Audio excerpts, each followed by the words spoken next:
நீங்க ஒரு விஷயத்த மட்டும் கவனிச்சிருக்கீங்களா? சில பேர் இருக்காங்க, அவங்க சத்தமா கூட பேச மாட்டாங்க, ஆடம்பரமா எதுவும் பண்ண மாட்டாங்க. ஆனா அவங்க ஒரு இடத்துக்கு போனா எல்லோரும் இயல்பாகவே அவங்கள கவனிக்க ஆரம்பிச்சிடுவாங்க. அவங்க கேட்காமலேயே அவங்களுக்கு மரியாதை கொடுக்க ஆரம்பிச்சிடுவாங்க. ஆனா நாமளும் எல்லோரும் நல்லா இருக்கணும், எல்லோரையும் திருப்திப்படுத்தணும் அப்படிங்கிறதுக்காக ஓடி ஓடி அவங்களுக்கு தேவையான அத்தனை உதவிகளையும் செஞ்சு கொடுத்துட்டே இருப்போம். அவங்க வாயிலிருந்து நீ ரொம்பவும் நல்லவப்பா, ரொம்ப சூப்பரா பண்ற அப்படின்னு ஒரு பாராட்டு நமக்கு கிடைச்சிராதா அப்படின்னு ஏங்குவோம். நாம அவங்க பின்னாடி எவ்வளவுக்கு எவ்வளவு ஓடிட்டே இருக்கமோ அவங்க அவ்வளவுக்கு அவ்வளவு நம்மளை விட்டு தூரமா ஓடிட்டே தாங்க இருப்பாங்க. ஏன் இந்த முரண்பாடு? நாம வாழ்ந்துட்டு இருக்கிற இந்த டிஜிட்டல் உலகத்துல நாம நிஜ வாழ்க்கையை விட அடுத்தவங்களுக்கு காட்டுறதுக்காக வாழ்கின்ற பெர்ஃபார்மேட்டிவ் லிவிங் அதிகமாயிடுச்சு. நான் அழகா இருக்கிறேனா, நான் பண்றது உங்களுக்கு பிடிச்சிருக்கா அப்படின்னு நாம அடுத்தவங்க அங்கீகாரத்துக்காக அப்ரூவலுக்காக ஏங்கிக்கிட்டு இருக்கின்ற ஒரு தவிப்பு. இந்த வேலிடேஷன் லூப் தாங்க நம்மளை சுற்றி நமக்கே தெரியாமல் ஒரு பலவீனமான வாசனையை உருவாக்கிடுது. இந்த தவிப்பு மற்றவங்களை நம்ம கிட்ட இருந்து விலக்குமே தவிர மரியாதையை கொண்டு வராது. அப்போ இந்த தேடுதலை நிறுத்திட்டு அடுத்தவங்க நம்மள தேடி வர, நம்மள மதிக்க வைக்க ஒரு காந்தமா நாம மாறுவது எப்படி? அடுத்தவங்களை ஈர்க்கக்கூடிய அச்சாணியா மாறுவது எப்படி? அப்படிங்கிற உளவியல் ரகசியங்களை தாங்க நாம இன்றைக்கு இந்த காணொலியில பார்க்க போறோம். அதனால கடைசி வரைக்கும் எதையும் மிஸ் பண்ணாம பாருங்க. வணக்கம் நட்புகளே, இது கதை பாக்ஸ் தமிழ் சைக்காலஜி. நான் சுதா. இப்ப நாம முதல்ல பார்க்க போறது evaluation from reaction to foundation. அதாவது முதல்ல நாம நமக்குள்ள ஒரு மாற்றத்தை கொண்டு வரணும்.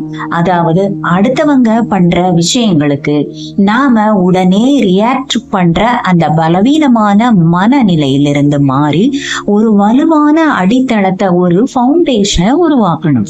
இப்போ யாராவது நம்மள ஒரு வார்த்தை கிண்டல் பண்ணிட்டா உடனே நம்ம கோபப்படுவது அல்லது சமாதானம் பேசுவது, இது எல்லாமே ரியாக்ஷன் தாங்க. அதற்கு பதிலா அந்த இடத்துல ஆயுதமாக்கப்பட்ட அமைதி, வெப்பனைஸ்ட் காம் வித்தைய பயன்படுத்தணும். இப்ப யாராவது உங்களை அவமானப்படுத்தும் போது அந்த இடத்துல பதற்றப்படாம, கோபப்படாம, சத்தம் போடாம நீங்க அமைதியா அவங்க கண்ணையே பார்த்துட்டு ஒரு சிறிய புன்னகையோடு அந்த இடத்தை விட்டு நீங்க கடந்து போனா அங்க இருந்த பவர் டைனமிக்ஸ் தலைகீழா மாறுது. நாம நம்முடைய மதிப்பு அடுத்தவங்க நமக்கு கொடுக்கிற அந்த சர்டிபிகேட்ல இல்ல அப்படிங்கிறத நாம முதல்ல ஆழமா நம்பணும். இதை தாங்க உளவியல்ல உள்மன அமைதி அப்படின்னு சொல்லுவாங்க. இது எப்படி வேலை செய்யும் தெரியுமா? உங்களுக்கு நீங்களே கொடுக்கின்ற வாக்குறுதிகளை நீங்க நிறைவேற்றும் போதுதான் உங்களுக்குள்ள ஒரு அசைக்க முடியாத சுய தன்னம்பிக்கை பிறக்கும். உதாரணமா, இப்ப நீங்க காலையில 5 மணிக்கு எழும்பணும் அப்படின்னு அலாரம் வைக்கிறீங்க. யாரும் சொல்லாமலேயே 5 மணிக்கு எழும்பி நிக்கிறீங்க அப்படின்னா உங்க உள் மனசுக்குள்ள ஒரு மெசேஜ் போகும். எப்படி தெரியுமா? நான் சொன்னதை செய்வேன் அப்படின்னு தான். இந்த சுயமரியாதை தான் உங்களை வெளி உலகத்துல ஒரு அசைக்க முடியாத சக்தியா நிறுத்தும். மற்றவங்க உங்களை எப்படி நடத்தணும் அப்படின்னு உங்களுக்கான ஒரு எல்லையை இந்த சுயமரியாதை தாங்க தீர்மானிக்கும். இப்ப நாம இரண்டாவதா பார்க்க போறது இந்த power of the silent boundary. இப்போ நம்மள நிறைய பேருக்கு அடுத்தவங்க கிட்ட நோ சொல்றதுக்கே தயக்கம். ஏன் தெரியுமா? நாம நோ அப்படின்னு சொன்னா அடுத்தவங்களுக்கு நம்மள பிடிக்காமல் போயிடுமோ அப்படிங்கிற ஒரு பயந்தாங்க. அப்படியே நாம நோ சொன்னாலும் கூட அதற்கு 1008 காரணங்களை சொல்லுவோம், எக்ஸ்பிளனேஷன் கொடுத்து நம்மள நாமே தாழ்த்திப்போம். ஆனா ஒரு ஹை ஸ்டேட்டஸ் வேல்யூ உள்ள மனிதர் அவருக்கு பிடிக்காத ஒரு விஷயத்த செய்ய பிடிக்கல அப்படின்னா நோ, என்னால இப்பவும் செய்ய முடியாது அப்படின்னு பதற்றப்படாம அதிகமா விளக்கங்கள் கொடுக்காம ரொம்ப சிம்பிளா சொல்லி முடிச்சிடுவார். இந்த அமைதியை அவங்கள சுற்றி ஒரு கம்பீரமான அதிகாரத்தை உருவாக்கிடுது. இன்னொரு சூப்பரான டெக்னிக் என்ன தெரியுமா? த பாஸ் டெக்னிக். அதாவது இப்ப யாராவது உங்ககிட்ட ஒரு கொஸ்டின் கேட்டாலோ அல்லது வாக்குவாதம் பண்ணினாலோ உடனே பதட்டப்பட்டு பதில் பேசிடாதீங்க. அவங்க பேசி முடிச்சதுக்கு அப்புறம் ஒரு 3 செகண்ட் இடைவெளி விடுங்க. இந்த இடைவெளிய பார்த்து அவங்க பயந்துடுவாங்க. அவங்க பதற்றத்துல எதையாவது பேச ஆரம்பிப்பாங்க. நாம தான் ஏதாவது தப்பா பேசிட்டோமா அப்படின்னு அவங்கள யோசிக்க வைக்கும். அவங்க உங்ககிட்ட அப்ரூவல் தேடுற மாதிரி மாறிடும்.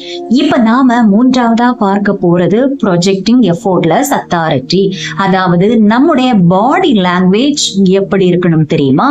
பதற்றம் இல்லாம, கைகளை பசஞ்சிக்காம, அங்கேயும் இங்கேயும் பார்த்து நம்முடைய கவனத்தை சிதற விடாம, குறிப்பா அடுத்தவங்களை இம்ப்ரெஸ் பண்ணணும் அப்படின்னு நினைக்கவே கூடாதுங்க.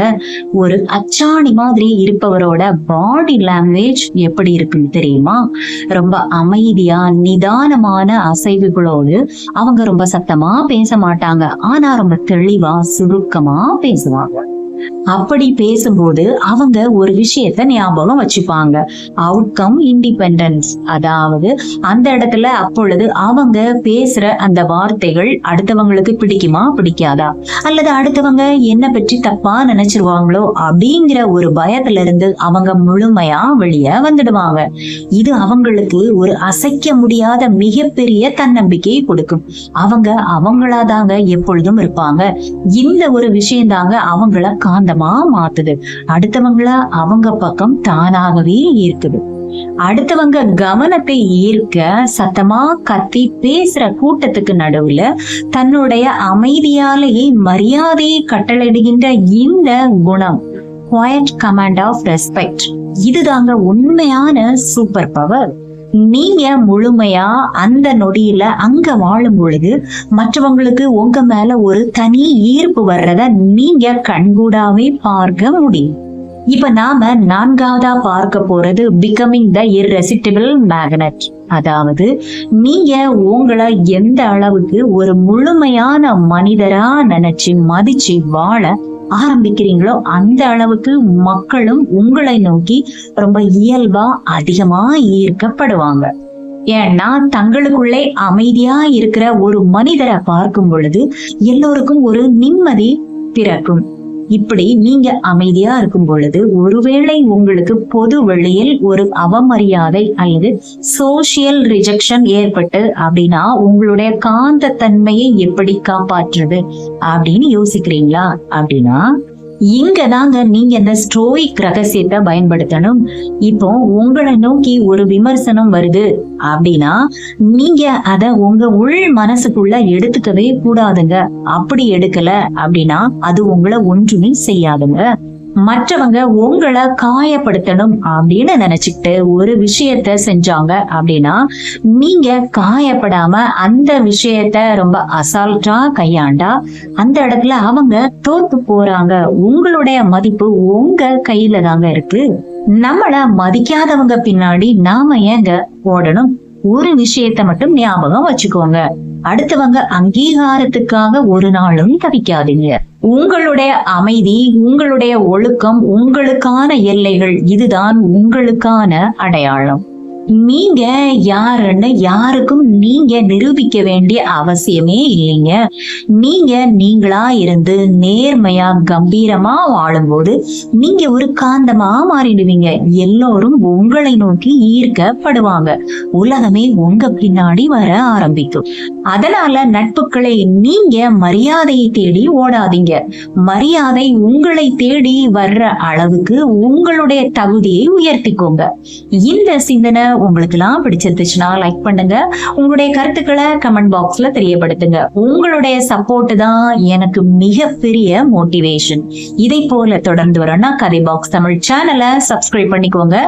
மீண்டும் உங்கள் எல்லோரையும் இன்னொரு காணொலியில வந்து சந்திக்கிறேன். Until then, Sudha. Thank you.